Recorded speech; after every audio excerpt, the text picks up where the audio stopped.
Sekarang kita mau berangkat semuanya, kita udah excited semuanya ini.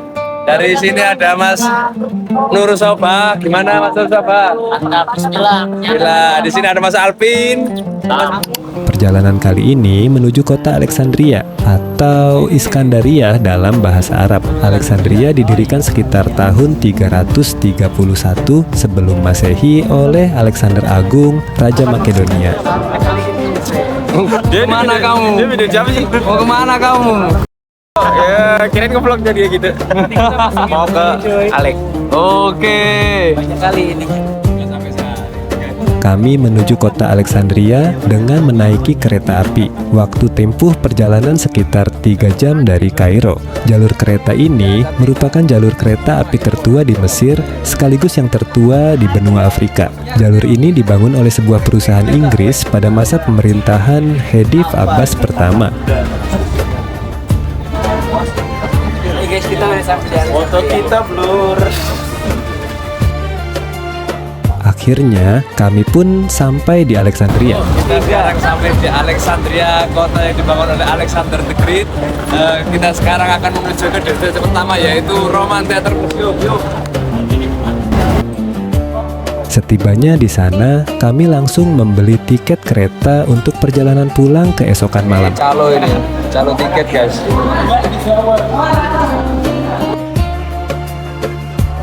Selanjutnya, kami berjalan menyusuri jalanan kota yang indah menuju makam Nabi Daniel dan Luqmanul Hakim yang berjarak sekitar 500 meter dari stasiun. Masyarakat Mesir meyakini bahwa makam Nabi Daniel berada di Alexandria. Dikisahkan, pada masa pemerintahan Khalifah Umar bin Khattab ketika Amr bin Ash menaklukkan Mesir pada tahun 641 Masehi, ditemukan sebuah tempat tersembunyi. Di dalamnya terdapat jenazah seorang laki-laki berperawakan besar yang terbungkus kain kafan dari benang emas. Temuan itu kemudian dilaporkan kepada Khalifah Umar.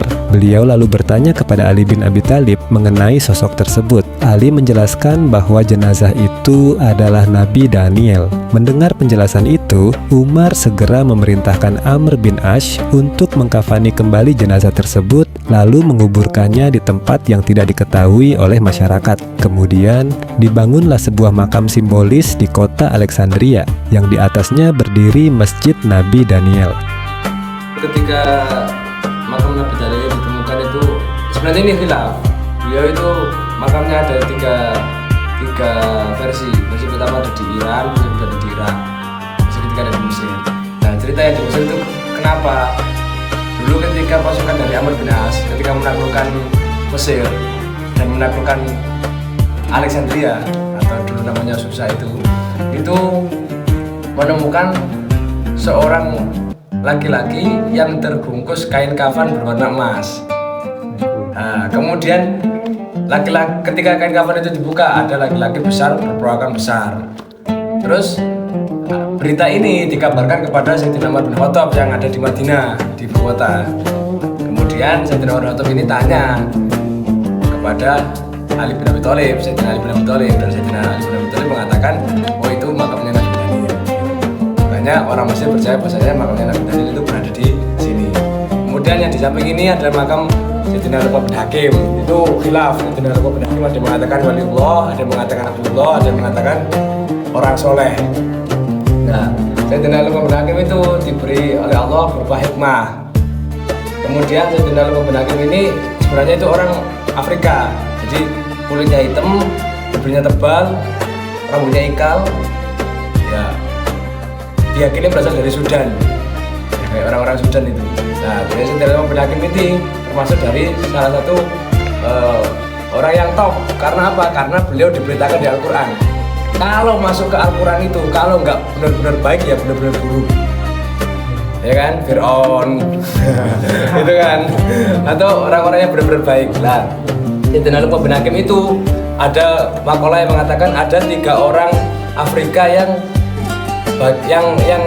bagus. Ada 3 orang Afrika yang terkenal solehnya. Yang pertama adalah Luqman bin Hakim, yang kedua adalah Mahja. Mahja itu budaknya Sayyidina Umar bin Khattab, dan yang ketiga adalah Raja Habasyah yang melindungi para sahabat Nabi ketika berada di Habasah. Sekian, semoga kita bisa mendapatkan barokah dari makam Nabi Daniel dan kemudian Sayyidina Luqmanul Hakim. Wabillahi taufiq wal hidayah. Wassalamualaikum warahmatullahi wabarakatuh.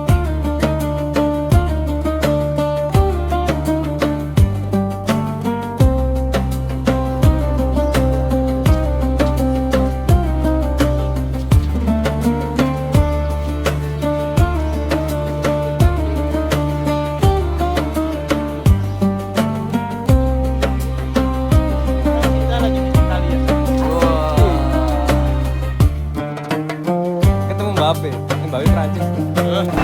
Sekarang kita mau ke makam Imam Busiri. Kita habis dari Nabi Daniel, sekarang kita mau ke makam Imam Busiri. Ayo, ikuti perjalanan kami.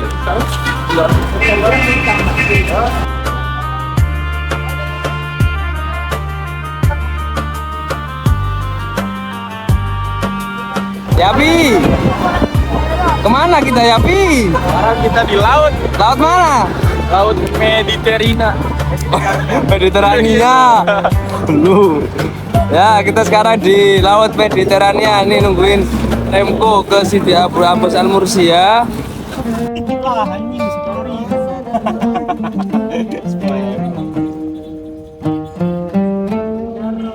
Satria. Itu Pulau Seribu namanya.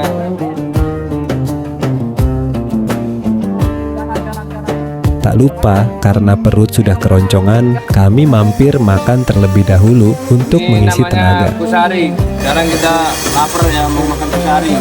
Kusari adalah makanan asli khas Mesir, makanan nasional Mesir. Harganya murah, 35 lira atau sekitar 15 ribuan lah. Yuk, sekarang kita makan. Udah geser. Aku takut nggak habis coy. Kalian nggak habis. Setelah itu, perjalanan kami lanjutkan menuju makam Imam Al-Bushiri, penulis kasidah burdah yang sangat masyhur, serta makam Imam Abul Abbas Al-Mursi, salah satu mursyid besar tarekat Syadziliyah yang berada di kawasan Al-Anfushi. Imam Al-Bushiri memiliki nama lengkap Muhammad bin Said bin Hamad bin Abdullah Ashishan Haji Al-Bushiri Al-Mishri. Ziarah ke Imam Busiri, mengharapkan barokah dan karomah dan manfaat ilmu dari beliau dengan selawat-selawat burdah yang beliau ciptakan. Beliau lahir di desa Dalas, wilayah Bani Yusuf, Mesir pada tahun 609 Hijriah. Masa kecilnya dihabiskan di desa Bushir, kampung halaman ayahnya, sehingga beliau dikenal dengan nisbah Al-Bushiri. Beliau wafat pada tahun 696 Hijriah dalam usia 87 tahun dan dimakamkan berdampingan dengan gurunya, Syekh Abul Abbas Al-Mursi di kota Alexandria. Ini yang membuat qasidah burda atau qasidah mimia kalau nama resminya itu. Kenapa dinamakan qasidah burda? Karena ceritanya Imam Busiri ini dulu sakit, stroke. Kemudian beliau bermimpi bertemu Rasul dan dikasih burda oleh Rasul, dikasih serban oleh Rasul, dan akhirnya beliau langsung sembuh. Dan karena beliau nadar seperti itu, maka beliau membuat qasidah untuk memuji Rasul.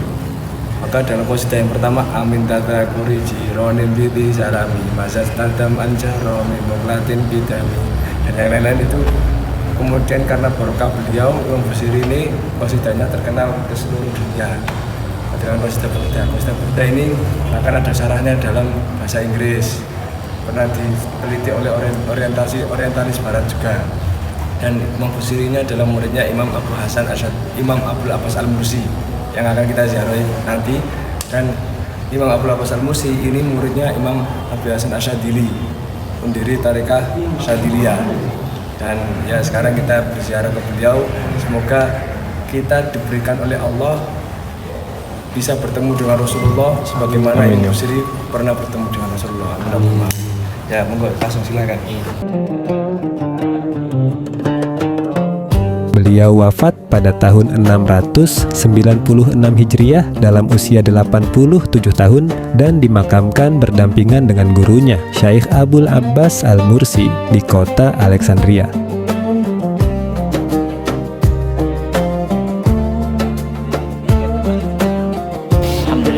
sudah ziarah di makam Imam Busiri dan sekarang berada di makam Imam Abul Abbas, yakni mualim atau gurunya Imam Busiri. Bismillah, kita baruk dengan beliau semua, kita mendapatkan berkah ilmu dan suksesan dalam belajar dan najah dalam ujian, dipermudah dalam segala hal dan dikabulkan segala hajat. Amin. Terima kasih. Adapun Abul Abbas Al-Mursi bernama lengkap Ahmad bin Umar bin Ali Al-Khazraji. Beliau lahir pada tahun 616 Hijriah di kota Murcia, Spanyol. Dari nama kota itulah gelar Al-Mursi berasal. Pada awalnya, beliau bersama ayahnya hendak menunaikan ibadah haji ke Baitullah. Namun di tengah perjalanan, kapal yang mereka tumpangi dihantam badai besar. Ayah beliau wafat, sedangkan beliau terdampar di Tunisia. Di sanalah beliau bertemu dengan Syekh Abul Hasan Asy-Syadzili, pendiri tarekat Syadziliyah. Beliau kemudian menjadi murid setia hingga akhirnya dipercaya menjadi penerus sekaligus mursyid tarekat tersebut. Setelah berziarah, kami berjalan kaki menikmati suasana kota Alexandria menuju benteng Qaitbay yang berjarak sekitar 1 km dari Masjid Abul Abbas Al-Mursi. Hamparan laut biru dan semilir angin pantai menemani langkah kami. Pemandangan ini benar-benar menenangkan hati dan menyegarkan pikiran meskipun cuaca pesisir Mesir siang itu cukup terik.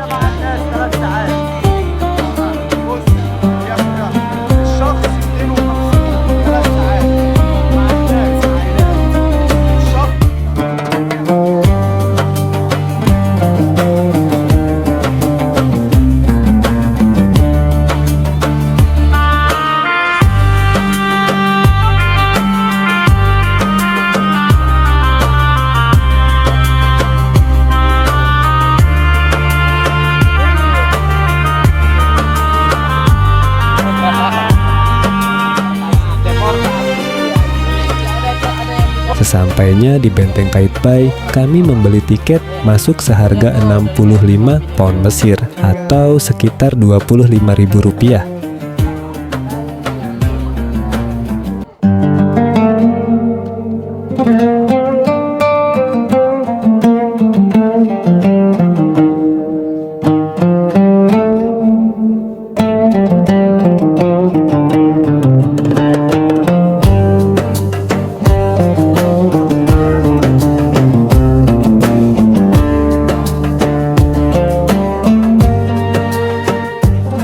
Benteng Qaitbay dibangun pada tahun 1477 Masehi oleh Sultan Al-Ashraf Saifuddin Qaitbay dari dinasti Mamluk. Menariknya, Sultan Qaitbay pada awalnya adalah seorang budak yang kemudian dibebaskan oleh Sultan Jamak. Berkat kecakapannya, ia diangkat menjadi panglima militer. Setelah Sultan Jamak wafat, Qaitbay akhirnya naik menjadi sultan. Sekarang kita berada di benteng Qaitbay yang dibuat oleh Sultan Ashraf Qaitbay ketika beliau menguasai Mesir. Yang pertama kali dipikirkan itu bukan bagaimana rakyat Indonesia, rakyat Mesir sejahtera atau bagaimana cara logistik atau bagaimana, tapi yang diperlukan pertama kali yang sangat urgent adalah memperkuat pertahanan Mesir dengan cara membangun benteng ini yang ya sebagaimana umumnya benteng ini digunakan untuk melindungi Mesir dari serangan dari Laut Mediterania. Benteng ini dibangun di atas reruntuhan menara atau mercusuar Alexandria, salah satu dari 7 keajaiban dunia yang sudah hancur karena gempa. Dan di benteng ini, yakni di Alexandria ini, adalah bekas tempat menara tersebut didirikan. Sekian, di sini ada benteng Qaitbay. Mari kita lihat sama-sama.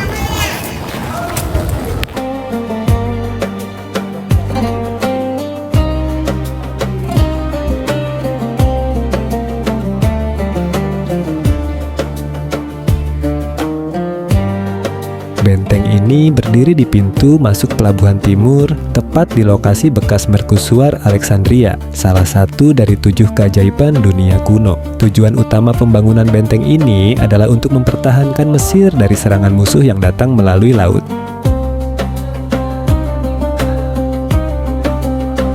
Lubang yang ada di benteng ini digunakan untuk menuangkan minyak panas kepada pasukan musuh jika mereka berhasil masuk ke benteng ini. Jadi dituangkan.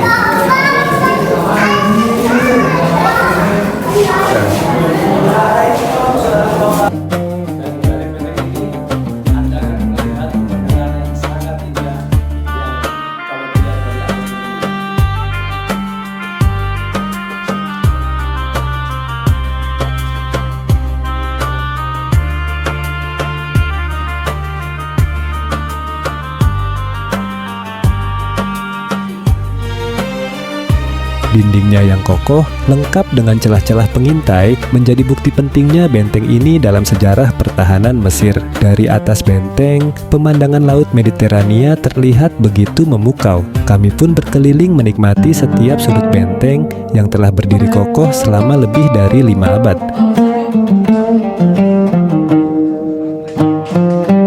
Nanti air terbang gua.